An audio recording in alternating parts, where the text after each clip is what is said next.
Oh my God, look at the news here. Brock Lesnar has left the WWE. He is a free agent.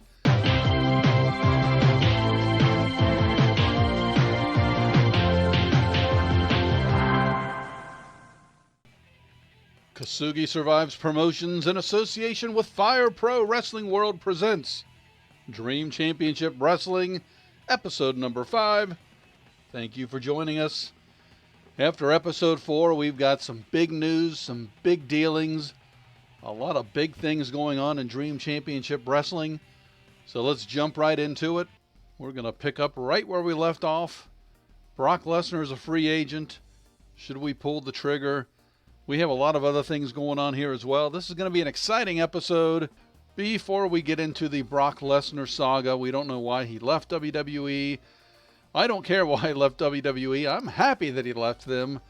The problem is, do I go in big and pull the trigger and try to sign this guy right now? Do I wait and accumulate assets and then get him? Or in doing so, am I allowing someone like SWA, which is the most financially stable company, the number one company in this game, to snatch him up, or AEW come in and get him? And I don't want to risk that either, because he would be a heck of a get. And I think, as I mentioned at the end of the last video, he could be the difference to shift us from having events in halls, or in gymnasiums, I should say, and moving into halls. So I don't know. We're considering it. Right now, let's take a look here. I haven't done this yet. Promotion is only worth its weight in championship belts. That is something else. I mentioned it, I think, again in the last video. We forgot to do it. I am going to try to poach another organization's belt. Maybe in this episode. I think we will try. We're going to try. And trust. There's a rumor. Oh, wait a minute here. There's a rumor that Charles Young isn't happy with his pay. Okay. Well, first things first here with Charles Young. I've mentioned this as well, and I keep a spreadsheet of the events, the attendance, the fights, the ratings, win-loss, anything you can think of.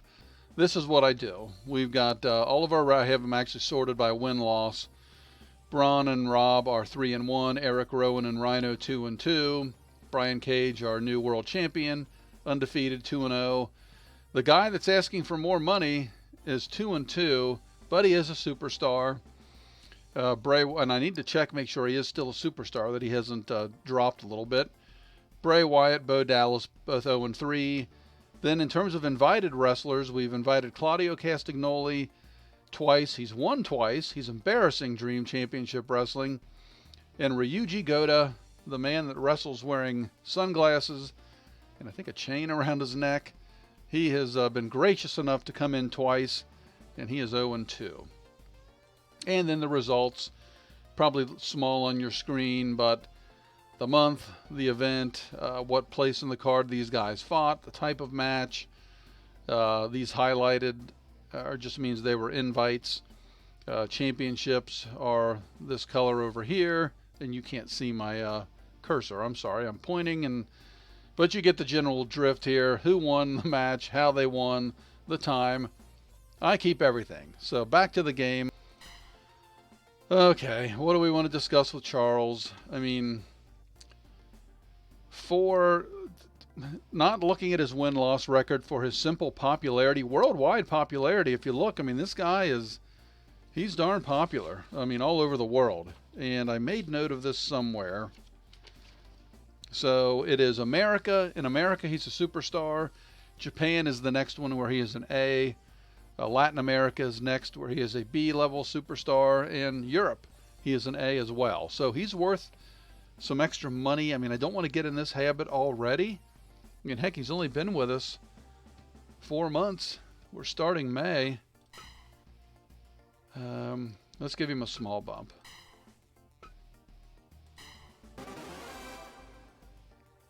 Okay. So a small little bump, couple $100 a month, but it kept him satisfied. Okay, let's go with the big news. Why a lot of you probably tuned in from the last video. Are we going to make a move on Brock Lesnar? What would it cost us to make a move on Brock? Here he is. He is a superstar. Actually, worldwide, he doesn't have the appeal that Charles has. So that is interesting. And really, I've had my eye on Apollo Crews, even though he's a showman. But Brock Lesnar, strong style. I just think if we could move into Halls, that salary of $11,520 would be nothing. It would be negligible for what I could make. Let's sit down. Let's just see here. Ooh, okay. Now, we're making money. We have some assets now that we've accumulated, about $181K in the first 4 months. We did sign Charles Young to a $25,000 bonus, if I'm not mistaken. I don't think Brock is going to come for 14, almost 15K. You know what? I'm so worried if I don't try to do something that AEW is going to get this guy. So we'll do the 29.8 and see what happens. We got Brock Lesnar, ladies and gentlemen. Hey! Whoa. What the hell? Good God Almighty, the roof just came off! Okay, as we embark on our next card, I made mention of this, that we want to possibly poach some titles. Grab some titles from some other organizations. I was kind of going through and looking and see who might be an ideal candidate. Right out of the gate, Bryan Danielson would be huge. He's strong style. He's popular in America. He's kind of on the border with his trust in AEW. He holds 3 title belts, as you see. So, first out of the gate here, we're going to see what Bryan Danielson wants from us. Okay, never mind.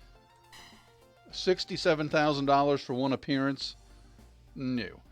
We can check Roman Reigns. I have a feeling he's going to command one heck of a price. $28,000, not as bad. Okay, so let's change up our strategy here. I don't think going after the big boys is probably the best thing to do. So with that being said, let's take a look at our current roster. Let's make sure everybody's in good health. Let's go ahead and put a card together with the guys that we have on the roster. Somebody is going to get a rest. Let's see. Eric Rowan's in poor condition. Rhino is in poor condition. Rob Van Dam's in poor condition. So one of the 3 of them.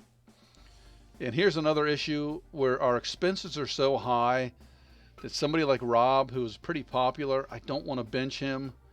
And in terms of his physical characteristics, if you will, he doesn't have any even yellow on him, so I think he's going to stay in the mix. Okay, so I didn't put you through the process of having to sit here as I made all these decisions. Here's what we came up with.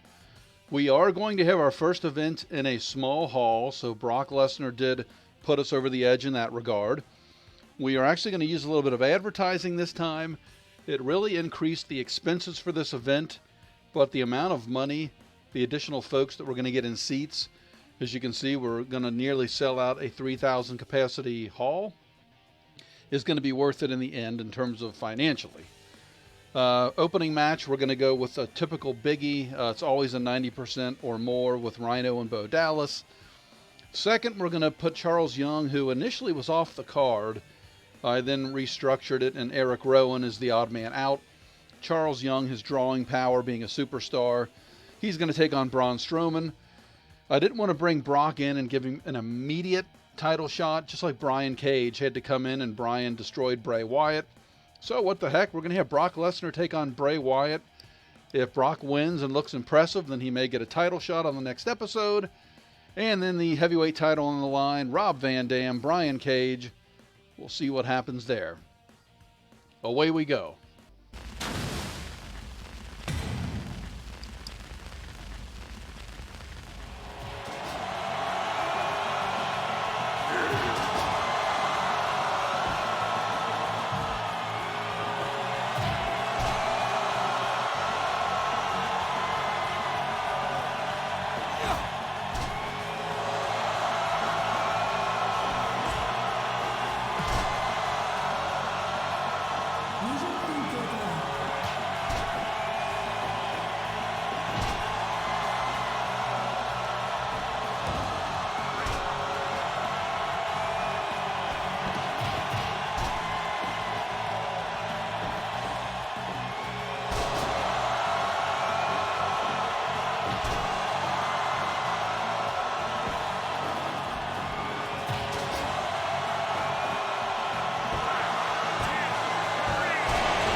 All right, I feel like we had a successful night. We certainly had 4 really good matches. I mentioned before we let loose on this card that Rhino and Bo Dallas is always a winner. They did not disappoint. Both men pushed themselves to the brink of exhaustion. Rhino, though, was able to come out on top. Braun Strowman, a really good win against superstar Charles Young. Charles Young not really panning out to be the superstar that we thought he was going to be when we signed him, but still he is a big draw. The overall match wasn't that great, at least according to Dave Meltzer or whoever ranks these matches. Then we had the debut of Brock Lesnar versus Bray Wyatt, and I got to tell you, Bray Wyatt looked phenomenal.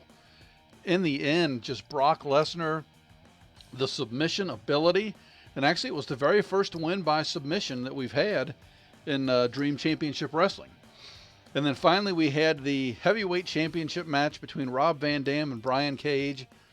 Brian Cage and Rob Van Dam gave up their bodies. This was a wild affair. Both guys went for broke. Rob Van Dam, he had the first ever title shot when the title was first created, if you will. Rob Van Dam versus Braun Strowman, and Braun won that matchup. Rob gets a second opportunity, and he is the new Dream Heavyweight Champion of the world. And as you see here, we finished the night with an average card rating of 91%. Would have been a lot better if not for Charles Young and Braun Strowman.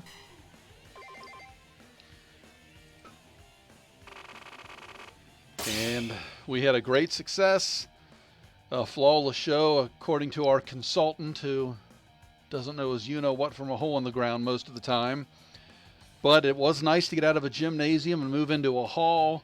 The biggest thing here is going to be the financials. As always, we'll look for a little WWE and AEW content. I do not believe... Oh, and I was just going to say that AEW has a champion yet, and they do now. It is Wardlow. So a fitting champion over in AEW. And we will go through that same process with episode number 6. We will try to poach a title. Oh my goodness gracious. Did we knock it out of the park? $208,000 in income. Actual bottom line revenue profit of $130K. Assets jumped up to $500,000. So Brock Lesnar signing up front cost us a lot of money. The return on investment is enormous. Episode number 6 coming up. Is it Brock Lesnar versus Rob Van Dam for the title? It could be. But you're going to have to tune in and find out. We'll see you next time on Dream Championship Wrestling.